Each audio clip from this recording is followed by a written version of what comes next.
నమస్తే welcome to our channel. ప్రస్తుతం మనతో కోయ గురూజీ పి బ్రహ్మం రాజు గారు ఉన్నారు. వారితో మాట్లాడదాం. నమస్కారం అండి. నమస్కారం సార్, అయితే చేతబడి, బాణావతి, చిల్లంగి అనేవి అంటే ఒక వ్యక్తి మీద ప్రయోగిస్తారు కొందరు అనేది వింటూ ఉంటాం కదా. అసలు నిజంగానే చేతబడి, బాణావతి, చిల్లంగి అనే విద్యలు ఇప్పటికీ ఉన్నాయా? ఇప్పటికీ చేసే వ్యక్తులు ఉన్నారా? ఉంటే కనుక అసలు ఈ వ్యక్తి మీద ఇటువంటి ప్రయోగాలు జరిగాయి అని చెప్పడానికి ఆ లక్షణాలు ఎలా ఉంటాయి? సపోజ్ ఒక వ్యక్తిని చూసి ఈ వ్యక్తి మీద చేతబడి జరిగింది అని మనం తెలుసుకోవాలంటే ఆ లక్షణాలు ఎలా ఉంటాయి? నిజంగా జరిగిన వాళ్ళకి మీరు ఏ విధంగా అంటే వాటిని తొలగించడానికి మీరు ఎలాంటి ప్రయోగాలు చేస్తారు అనేది ఒకసారి చెప్పండి. ఓం నమ శివాయ. ఓం శ్రీ మాత్రే నమః. అయితే అమ్మ, సృష్టిలో ముఖ్యంగా దైవ శక్తి ఉన్నది ఎలాగ మనం నమ్ముతున్నామో, దుష్ట శక్తులు, చెడు ప్రభావాలు కూడా ఉన్నాయని నమ్మి తీరాలి. అవి కొంతమందికి ఇప్పుడున్న జనరేషన్ బట్టి చాలామంది అలాంటి ఏముంటాయి, ఇలాంటి విషయాల్లో సైన్స్ నడుస్తున్న విషయంలో ఇలాంటి ప్రయోగాలు, ఇటువంటి చేతబడి, చిల్లంగి, బాణావతులు ఉంటాయా అని చాలామందికి డౌట్స్ వస్తూ ఉంటాయి. కానీ నేను చెప్పేది ఏంది అంటే, కంపల్సరిగా సృష్టిలో దేవుడు ఉన్నాడని ఎంత నిజమో, కొన్ని దుష్ట శక్తులు కూడా ఉన్నాయి అంతవరకు నిజం. అది ఎంతో ఇది అంతే. ఆది ఎక్కడ ఉంటుందో అంతం కూడా అలాగనే ఉంటుంది. అంటే అర్థమైందమ్మా నేను చెప్పింది? ఆ అంతం కూడా అలాగనే ఉంటుంది. కాబట్టి ఈ చేతబడి అనేది విషయం ఏంద్రా అంటే, ముఖ్యంగా వస్తే చేతబడి సమస్య అనేది కంపల్సరిగా ఉంటుంది. అది ప్రతి ఒక్కరి మీద జరగదు, జరగాలని రూల్ లేదు, అలాగని జరగకూడదని కూడా లేదు. కానీ ఒక్కొక్క మనిషి మీద పెట్టుకున్న ఉద్దేశం అంటే, ఎదుగుతుంటే ఎదిగేవాడిని చెడగొట్టాలి, బాగుపడితే వాడిని చెడగొట్టాలి. ఒక మనిషి మన గురించి చెడుగా ప్రయత్నం చేస్తుండు అంటే వాడిని ఏదో ఒకటి చేయాలని ఒక సంకల్పమైన ప్రయత్నాలు ఇప్పుడు జనరేషన్లో చాలామందికి ఉన్నాయి. ఈ ఆవేశాలతో కొంతమంది కొట్టుకుంటారు, రోడ్డు మీద ఇళ్లలో కొట్టుకుంటారు, ఎన్నో సమస్యలు వస్తూనే ఉంటాయి, అవి జనరల్గా జరుగుతూనే ఉంటాయి. కానీ ఆ మనిషి మీద నన్ను అవమానించాడే ప్రతి చోట అనే ఒక ఈర్ష్య మనసులో పెట్టుకుంటే మాత్రానికి అలాంటి వాళ్ళకి కంపల్సరిగా ఏదో ఒకటి జరిగే ఉంటుంది. అది ఆస్తి విషయంలో కావచ్చు, లేదు కుటుంబ విషయంలో కావచ్చు, లేదా ఏదో ఒక చిన్న సమస్య వల్ల కావచ్చు, లేదు ఒక లేడీ వల్ల కావచ్చు, ఇంట్లో ఒకరి నుంచి ఒకరి వల్ల కావచ్చు, లేదు బయట వ్యక్తుల నుంచి కావచ్చు. ఇలాగా కొంతమంది మీద విరోధాలు, ఆలోచనలు ఎక్కువగా పెరుగుతూ ఉంటాయి. అలాంటి వాళ్ళలో కొంతమంది ఈ చేతపడి ప్రయోగాన్ని కంపల్సరిగా చేస్తారు.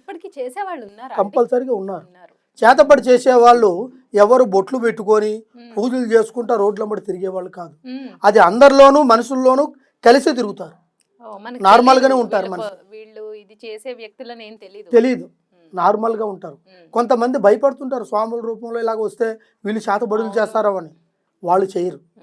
కానీ చేతబడి చేసేవాడి విధానము, వాడు నేత్ర కన్ను, వాడు మాట తీరు ఒక రకంగా ఉంటుంది. మనిషిని చూస్తే మౌనం అనేది ఎక్కువగా ఉంటుంది. మీకు అర్థమవుతుంది కంపల్సరిగా వాడు ఎలాంటి వాడు, ఆ వ్యక్తి ఎలాంటి వాడు, ఆ వ్యక్తి ఈ వ్యక్తి నుంచి ఏమి ఆశిస్తున్నాడు అనేది కూడా మనం గమనించగలుగుతాం. అటువంటిది ఈ చేతబడి రూపంలో ఉన్న వాళ్ళకి ముఖ్యంగా వాళ్ళకి ఏదైనా చేయాలనుకుంటే ముందు వాళ్ళ ముఖ చిత్రం అంటే ఫోటో కావాలి. ఫోటో తీసుకుంటారు. తర్వాత అరికాలి మట్టి, తర్వాత తల వెంట్రుకలు, చేతి నుంచి వచ్చే గోళ్ళు,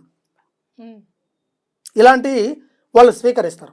అంటే ఒకరి నుంచి ఒకరు తెప్పించుకుంటానికి వాడు డైరెక్ట్గా పోలేడు, దానికి సంబంధించిన వ్యక్తి ద్వారా తెప్పించుకోగలుగుతాడు. తెప్పించుకొని వాళ్ళు కొంతమంది వ్యక్తుల దగ్గరికి పోయి వాళ్ళ పేరు బలం మీద వాళ్ళ నామకార్థాన్ని పెట్టి చేపిస్తుంటారు.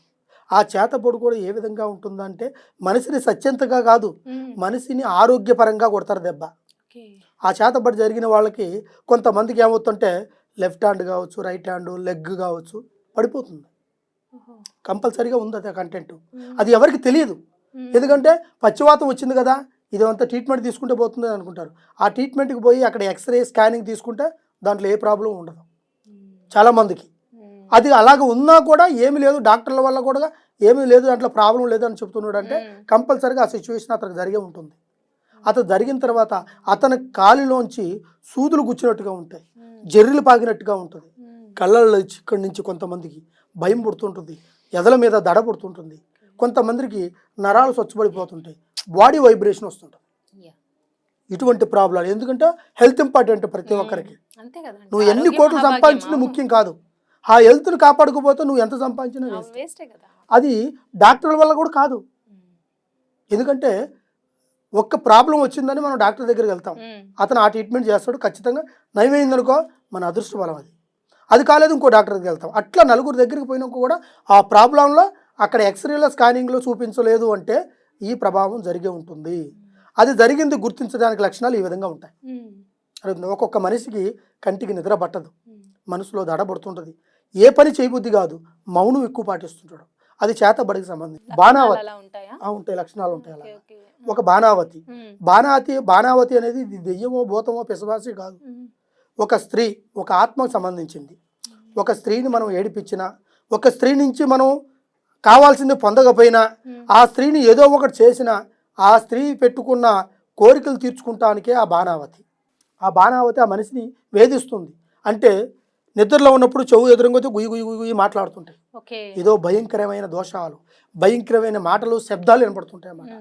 తర్వాత తెల్లారులే చూస్తే ఏమనిపించదు, వాడు కాళ్ళు చేతులు అదురు పుట్టిపోతాయి, రోమాలు నిక్కబొడుస్తుంటాయి, అటువంటివి ఉంటాయి. ఇది దెయ్యమో భూతమో పిశాచో కాదు, మళ్ళీ ఒక బాణావతి సంబంధించింది. దీనివల్ల ఆ లక్షణం వల్ల వాడు ఆరోగ్యంలో కాళ్ళు చేతులు జివ్వున గుంజకపోవడం, ముఖం కళ రూపరేఖలు మారిపోతాయి, మనిషి ఆకారం ఉండదు, అస్థిపంజరం మాదిరి తయారవుతుంటాడు మనిషి. ఆరోగ్యంగా ఉన్న వ్యక్తి మనిషి సన్నబడిపోతూ ఉంటాడు. ఆ సన్నపడిపోయిన కొద్దిగా కాళ్ళు చేతులు పీకపోతుంటాయి, కళ్ళు లాకపోతుంటాయి, కంటికి నిద్ర పట్టదు. అటువంటి వాళ్ళకు కూడా ఈ ప్రభావాలు ఎక్కువగా ఉంటాయి. అటువంటి వాళ్ళకు కూడా మా దగ్గర సరైన రెమెడీస్ నేను చెప్పి నయం చేసిన రోజులు కూడా చాలా ఉన్నాయి. ఎవరైనా సరే ఆరోగ్యం ఇంపార్టెంట్. తర్వాత చెల్లంగి. ఈ చెల్లంగి అనేది ఏంటంటే అంటే దాటు నుంచి వస్తుంది. దిష్టి తీసుకుంటారు కదా నిమ్మకాయలతో, తర్వాత ఏదోదో దిష్టి తీసుకొని రోడ్ల మీద వేసేస్తుంటారు. అవి కళ్ళతో చూడకుండా కాలితో దాటేస్తాం. ఒక్కొక్కసారి తొక్కుతాం, ఒక్కొక్కసారి దాటేస్తాం. తర్వాత కొంతమంది పొలిమేరు దాటి చేస్తుంటారు. పొలిమేరు అంటే తెలుసు కదా, ఊరికి పొలిమేరు ఉంటుంది. ఊరికి ఒక పొలిమేరు, ఊరికి ఒక బొడ్రాయి ఉంటుంది, ఊరికి ఒక సంస్థానం ఉంటుంది, ఊరికి ఒక శ్మశానం ఉంటుంది. అట్లక్క ఈ చెల్లంగి ప్రయత్నాల వల్ల కొంతమంది ఒంటరిగా పోయేవాళ్ళు ఉంటారు, టైంని బట్టి ఒంటరిగా వచ్చేవాళ్ళు ఉంటారు.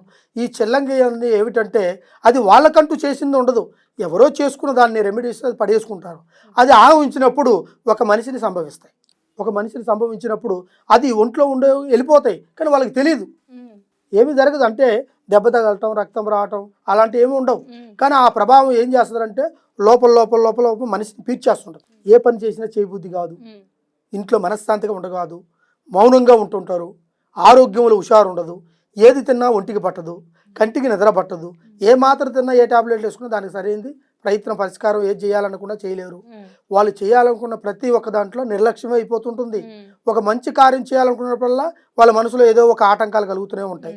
తర్వాత ఇంట్లో వాళ్ళు కూడా ఎందుకు వీడికి ఏమైంది, దెయ్యం పట్టిందా లేకపోతే ఏం జరిగింది వీడికి అని అనుకుంటూనే ఉంటారు. కానీ అది దెయ్యము కాదు, భూతము కాదు, అది ఊరు నుంచి వచ్చిన చెల్లంగి ఆహ్వానించిన సంకల్ప బలాన్ని బట్టి వస్తుంటాయి. దాన్ని బట్టి ఈ 3 ప్రయోగాలు ఎక్కువగా ఈ మనిషిని ఏడిపిస్తూనే ఉంటాయి. వాళ్ళు ఏ పని చేసినా కూడా సంతోషంగా ఉండదు, ఆరోగ్యంగా ఉండలేరు. కానీ ఇలాంటి వాళ్ళు ఎవరున్నా సరే, ఎక్కడున్నా సరే, నాకు ఈ కింద కనపడుతున్న నెంబర్కి కాంటాక్ట్ చేయండి. మీకు ఆరోగ్యం ఇంపార్టెంట్, డబ్బును ఆలోచించవద్దు. కానీ కాకపోతే మీరు అక్కడెక్కడ పోయి చేయించుకొని ఉండుంటారు, కానీ దాన్ని సరైన పద్ధతిలో చేసేవాళ్ళు కావాలి, సరైన రసాయనంతో చేయాలి. అది బొట్టు పెట్టినంత మాత్రాన, పూజ ఫలం పట్టుకున్నంత మాత్రాన విద్య కాదు. ఆ విద్యను తెలిసిన వాడు ఉండాలి.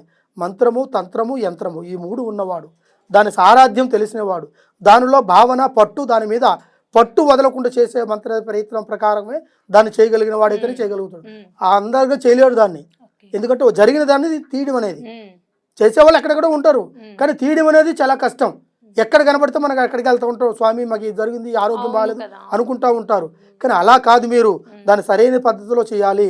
కపాల బంధం మీద జరుగుతుంది. కపాల బంధం అంటే తలపుర్య, వాడు మైండ్ సెట్ కరెక్ట్గా ఉండదు, మనసు కరెక్ట్గా ఉండదు, ఆలోచన కరెక్ట్గా ఉండదు, గంటకు మారుతూనే ఉంటాడు.